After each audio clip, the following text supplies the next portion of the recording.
அது ஒரு கிருபை. எத்தனை விசுவாசிங்க? ஹalleluya. போதும். அவ்வளவுதான். ஒரு ஜெபம் பண்ணிட்டு ஒரு பாட்டு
என்ன செய்வோம்?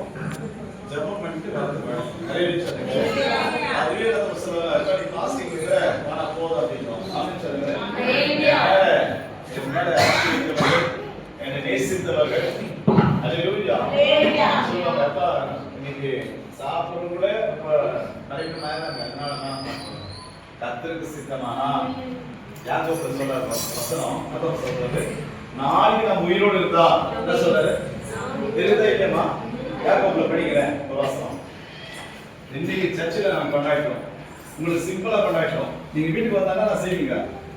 சரி கேட்க அம்மாவை ஆமா நீ சாதமா வீட்டுக்கு வந்தா நான் செய்வீங்க. இவ்வளவு பேர் வரும். எத்தனை பேர் மாத்துக்கலாம்? ஒரு 30 பேர் வந்துருக்கோமா இப்போ? இல்லை 20 பேரா? சாதமா என்ன செய்வீங்க? 20 பேர் என்ன செய்வீங்க? பிரியாணி செய்யலாம். காரங்க சட்டியில சொல்லணுமா? அப்போ ஒரு ஆளுக்கு பட்ஜெட்டுக்கு பிரியாணி 100 ரூபாய் ஆகுது. இப்போ எவ்வளவு செலவாகும்? 20 பேருக்கு எவ்வளவு செலவாகும்? 8000 ரூபாய். யாரும் கணக்கு ஒரு தண்ணி சொல்லுங்க. இப்ப இந்த அம்மா என்ன செய்யறாங்க? எங்க சபை விசுவாசிகள் வராங்க. ஒரு நச்சரி ஆமென் சொல்லுங்க. எவ்வளவு கொடுப்பாங்க? ஒரு 5 கிலோ சாப்பாடு செய்யணும். எவ்வளவு கேட்பாரு? அண்ணா எவ்வளவு கேட்பாரு? 5 கிலோ டக்குன்னு சொல்லுமா? 10,000 ரூபாய். ஒரு 3 கிலோமா? சரி ஒரு 5 கிலோ. 5 கிலோ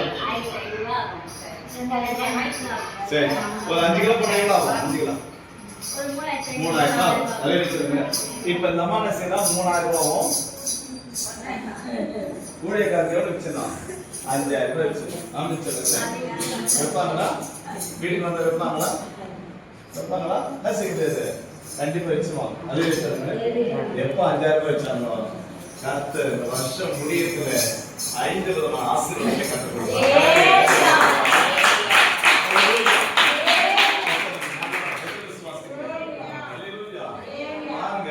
இப்படிதான் ஆரம்ப காலத்துல ஊழியத்தின் மாதிரி கடந்து போகணும். பிள்ளைங்க சந்தோஷமா இருப்பாங்க. அந்த குடும்பத்துக்கு சந்தோஷமான ஒரு நிறைவான குடும்பமா இருக்கும். அந்த குடும்பத்துல காலை வச்சு ஜபிக்கும் போது தான் நம்ம செய்வோம். ஆண்டவரே, இந்த குடும்பத்துல ரட்சிக்கப்பட்ட ஜனங்கள் பின்தங்கி இருக்கிறாங்க. ஆண்டவரே, எதெல்லாம் இழந்தார்களோ அவங்க என்ன செய்யணும்? மறுபடியும் இழந்ததை தேடவும் ரட்சிக்குமே மனுஷகுமார் உலகத்துக்கு வந்தான். இந்த வசனத்தை சொல்லி ஜபம் பண்ணுவோம். அலையிலே சொல்லுங்க. ரட்சிக்கப்படாத ஜனங்கள் இருந்தா ரட்சிப்புல கடந்து வர எங்களை நீ கொண்டு வந்திருக்காருக்கா, எங்களுக்கு முன்னதான் நீ வந்திருக்க அவங்க சோதரம் இந்த குடும்பத்தையும் அவங்க மனிதர்களோட மக்களையும் நீங்க ரட்சித்து ஆண்டவரே ஆசீர்வதி ஆண்டவர்னு சொல்லி ஜெபித்து விட்டு, ஆண்டவரே இந்த குடும்பத்தையும் இந்த பகுதியில் இருக்க மக்கள்லாம் சகலவிதமான கிருபையினால ஆசீர்வாதத்தினால நிறைத்து ஆண்டவர் புதிய வருஷத்துல புதிய ஆசீர்வாதத்தோட ஆண்டவரை கடந்து பார்த்தோம் ஆண்டவர்னு சொல்லி ஜெபம் பண்ணி கொடுப்போம். எத்தனை விசுவாசம்? அல்லேலூயா சொல்லுங்க. அல்லேலூயா. பழையத்துல பாடல பாசமா பழையத்துல பாடல என்னதுமா? யோகத்தை நீட்டிடவே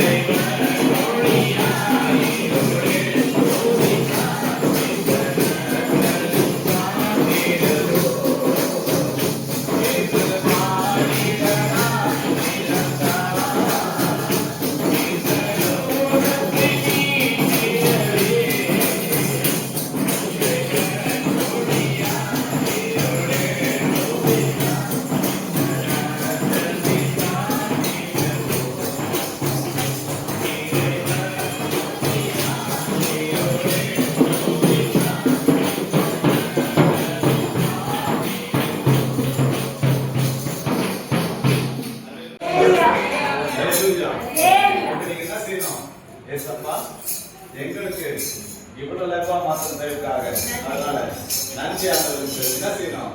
எனக்கு கேஸ் மிச்சம் நினைச்சோம் சொல்றோம் என்ன மிச்சம்? கேஸ் மிச்சம். அப்புறம் என்னது செலவா மிச்சம். இப்ப நான் என்ன செய்ய போறேன்? என்னுடைய உகந்த காணிக்கையை யார் கொடுக்க போறேன்? கர்த்தருக்கு கொடுக்க போறேன். எதிர் விசுவாசம் படிக்கிறது படுறதுமா பின்னாடி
அது எந்த அதிகாரம் எந்த வசனம்?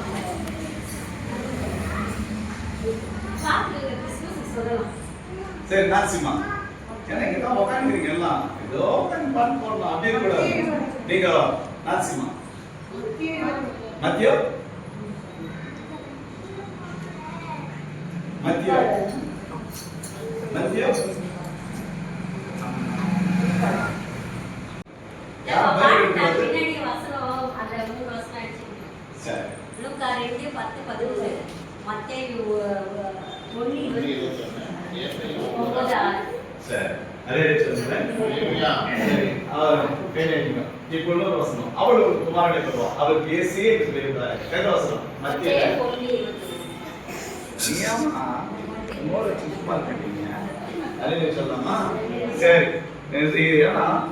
உலகத்துல எவ்வளவு போட்டிங்க இருக்குது. அமைச்சருங்க ஆவிக்கு ஜீவிதத்தில் நாம் போட்டி போடும் பொழுது அதுல ஆவிக்கு ஜீவிதத்தில் நாம் வளர்ச்சி அடைகிறதுக்கு இது ஒரு முன்னேற்றம். எத்தனை பேர் சுவாசிக்கிறீங்க? அல்லேலூயா. சரி, இன்றைக்கு சில பேர் இருக்கலாம், இதை வீட்டில் பண்ணீங்கன்னா நல்லா இருக்குன்னு சில பேர் இருக்கலாம். சில பேர் சொல்லலாம், எங்க வீட்டுக்கு பார்த்தீங்கன்னா பக்கத்து வீட்டுக்கார கூட கூப்பிட்டாங்கப்பா எங்க சபையில வரலன்ட்டு. இப்போ யாரும் கொஞ்சம் ஜவுன்னாரு பார்த்து பேசுல நமக்கு ஒத்துழைக்கிறதுக்கு யாருமே சொல்லுதா. இப்போ இது ஏற்றமா முல்லை நிலந்து வந்துட்டு போகும்போது பார்த்து பாருங்க, ஏன்பா நான் தெரியாத உட்காந்து சொல்லி பேர் சொல்ல மாட்டேன். நீ தான் சொல்லிட்டே உங்களை சொல்லிட்டு நான் பேரு தப்புக்கு திருசுக்கு தெரிய மாட்டேன். பார்த்தியா அடுத்த வருஷம் யாக்கோப்பு படிக்கிறீங்க ஒரு வசனம் சொல்லுங்க. நாளைக்கு உயிரோடு இருந்தா சொன்னார் யாக்கோப்பு ஒரு வசனம் சொன்னார். யாக்கோப்பு சொன்னார், நாளைக்கு உயிரோடு இருந்தா என்ன செய்வது சொல்லி 315 யாக்கோபின் புத்தகம் 4ஆம் அதிகாரம் 315ல 4ஆம் அதிகாரம் 14-15 நாளைக்கு நடப்பது உங்களுக்கு தெரியாது. நாளைக்கு நடப்பது உங்களுக்கு தெரியாது. உங்கள் ஜீவன் எப்படிப்பட்டது? உங்கள் ஜீவன் எப்படிப்பட்டது? கொஞ்ச காலத்துல தோன்றி பின்பு தோன்றும் போதில மேல பார்த்தா தெரியும். மான் நான் மான் நீ மான் என்ன தெரியுமா? மான் இல்லை நம்ம சொன்னாங்க மான் மான் மான் தெரியும். தெரிஞ்சா என்ன செய்ய அப்படியே கொஞ்சம் மேக போயிங்க டக்குனாய் செய்யலாம். அந்த மேகம் அப்படியே அதான் சொல்றாரு, நாளைக்கு நடப்பு உங்களுக்கு தெரியாது. உங்க ஜீவன் எப்படிப்பட்டதோ கொஞ்ச காலத்தை சொல்லி பின்பு தோன்றாமல் போகிற குகை போல இருக்கிறது. அதனால் நாங்களும் உயிரோடு இருந்தால் இன்னதை செய்வோம் என்று சொல்ல வேண்டும். ஆமாம், நல்ல சொல்லுங்க. அதனால் ஆண்டவருக்கு சித்தமானா என்னென்னதை செய்வோம் என்று உயிரோடு இருந்தா என்ன இருந்தா உயிர் இருந்தா நிறைய சொல்லுங்க. இந்த போட்டோ அப்படி இருக்கமா நான் ஆண்டவருடைய பிரச்சாரத்துக்கு இருக்கிறதுனால 83லயோ 85லயோ 90லயோ நம்ம ஒரு போட்டோ எடுத்தோம். ஒரு அம்மா சூப்பரா அந்த சரஜமா அக்கா வந்துடும் நல்லா அந்த அம்மா கேன்சர் யாரு வந்துச்சு. ஆனா திடீர்னு இறந்துட்டாங்க. அவங்க சொந்தக்காரங்க கேட்கறாங்க, எங்க அம்மா பாட்டா இல்லையே செத்துட்டாங்க, எங்க அம்மா பாட்டா இல்லையே செத்துட்டாங்க, எங்க அம்மா பாட்டா இல்லையே செத்துட்டாங்க. அடையாளத்துக்காக அவங்க என்ன வந்தாங்க போட்டால நான் சொன்ன பேசியிருந்தாங்க. சாவு நாங்கள் தான் சாவு அடக்கம் பண்றோம். நின்றுக்கிறோம் இந்த போல போட்டா தான் வரைஞ்சி வச்சு என்ன செய்வோம் ஆறுதல் கொடுத்து நாங்கள் காட்டுவோமே. எங்க அம்மாவுடைய சாயை மறைந்தே அப்படின்னு நாங்கள் எடுத்து காட்டணும்.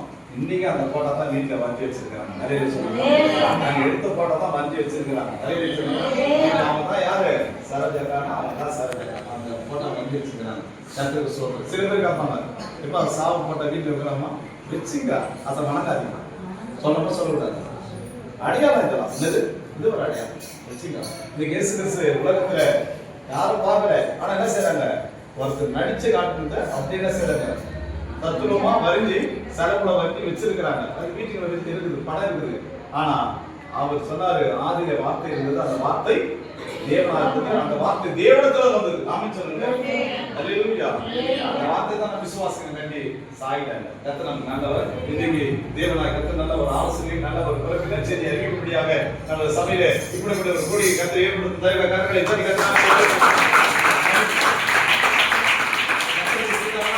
நமக்கு உயிரோடு இருந்தால் அடுத்த வருஷம் 2026 டிசம்பர்ல இது போல 14 இன்னைக்கு டேட்னா 17 10ஆம் தேதி நாம் தொடங்கிடுவோம் பிறப்பின செய்தி. யாரா வீடுடா போய் சொல்லாம கை தூக்குங்க. நான் கூட வரப்பா. மல்லமா தூக்குங்க. கை சொல்லி பிடிச்சி மல்லமா தூக்குங்க. நான் கூட காந்தம் அப்படி தூக்குறது பாரு. இது இல்லைங்க எல்லாம் இது இல்லைங்க. அதிலே சொல்லுங்க. பாருங்க வீடு கூட போய் சொல்றது என்னது? இதான் பிறப்பிங்க செய்தி. நாம சொல்லுங்க. எனக்கு இந்த விஷயம் யாரும் இல்லை. யாரும் ஏசப்போகிறாரு கூட. யாரும் இல்லை. யாரும் இல்லை. உதவி செய்யும் மக்கள். ஆப்பா நான் இருக்கேன்ப்பா, நீ என்ன கூப்பிட்டாப்பா, நீ சொல்லலாம். வாயிலே வாட சொல்லக்கூடாது. முன்னாடி வந்து என்ன செய்யணும்? ஒத்துழைக்கணும். என்னது?